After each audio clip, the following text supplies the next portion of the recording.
All right, let's jump right into today's explainer. We are unpacking the absolutely fascinating journey of a boy named Ahmed. What we're looking at here is a profound case study on how one singular, massive mindset shift helped a kid completely shatter the cycle of extreme, systemic poverty. We're going to walk through the exact steps of his journey and really analyze the major turning points that changed his entire life. But before we get into Ahmed's specific story, I want you to ask yourself something. Have you ever felt like your dreams were completely limited by your bank account? I mean, it's a supernatural human response, right? We look at our material constraints, we look at our wallets, and we just kind of scale back our ambitions to match.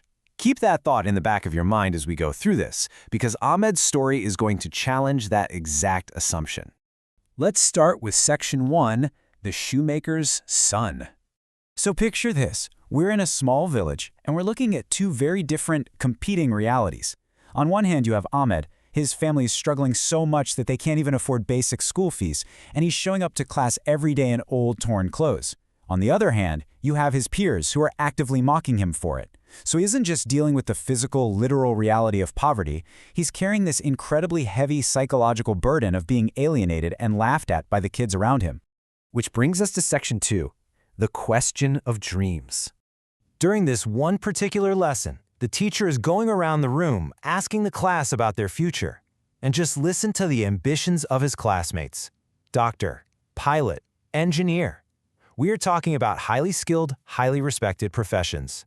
These other kids are confidently throwing out these grand visions, feeling totally entitled to dream big. But then, the whole dynamic of the room shifts. The spotlight hits Ahmed, and the teacher asks him that exact same question. What do you want to become when you grow up? And man, when it was Ahmed's turn, the room just went dead quiet. All that buzzing, confident chatter just completely evaporated, which really highlights just how isolated this kid felt.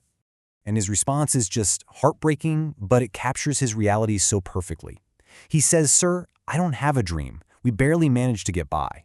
That right there shows you exactly how the crushing weight of poverty had suffocated his ability to even imagine a future. I mean, he couldn't even think about tomorrow because his entire cognitive load was 100% maxed out on just surviving today. He didn't just lack resources, he lacked hope. And that pivot point leads us to Section 3, the spark of courage. Instead of moving on, the teacher smiles, steps in, and totally reframes Ahmed's worldview with this incredibly powerful piece of advice. He tells him, "Ahmed, dreams aren't built with money. They're built with courage. Don't look at what you don't have. Think about what you do have." This is the exact axis on which Ahmed's whole life turns. The teacher is basically challenging him to stop auditing his empty pockets and start auditing his internal resolve. So how does he do that? Let's look at Section 4, the grind and grit. Taking that advice to heart, Ahmed completely flips the script and adopts this grueling, uncompromising schedule. Step 1, he starts waking up at 4 a.m. every single day to deliver newspapers. And I don't know about you, but 4 a.m. requires a very special kind of willpower. Step 2, he then attends a full day of school. Step 3, he relentlessly studies at night by the dim glow of a lantern. For Ahmed, courage wasn't just some warm, fuzzy feeling. It was pure, unadulterated action. And the craziest part, he had to do all of this in the face of intense social friction. The villagers were actively doubting him, literally whispering behind his back, saying things like, "Nothing will ever come of this poor boy." But Ahmed never gave up. He took that internal focus the teacher gave him and used it to just completely tune out all that external noise. Fast forward a bit, and we hit Section 5, the engineer returns. Years later, we actually get to see the definitive, tangible results of his relentless refusal to quit. Not only did Ahmed achieve one of those confident classroom dreams by becoming the city's top engineer, but he actually used that success to transform his hometown. He went back to his village, constructed a brand new school, and built roads so that no local child would ever have to face the exact same infrastructural hardships that he did. He literally engineered a better reality. Let's tie this all together in Section 6, the ultimate lesson. The fundamental takeaway from Ahmed's story is that no matter how tough the circumstances get, hard work and hope can change everything. Think about it.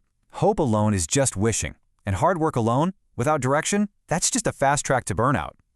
It is the combination of unyielding, daily hard work, fueled by a genuine hope for the future, that has the absolute power to transform any circumstance. So, as we wrap up this explainer, I really want to leave you with this final provocative thought. What circumstances do you need to overcome with your own courage today?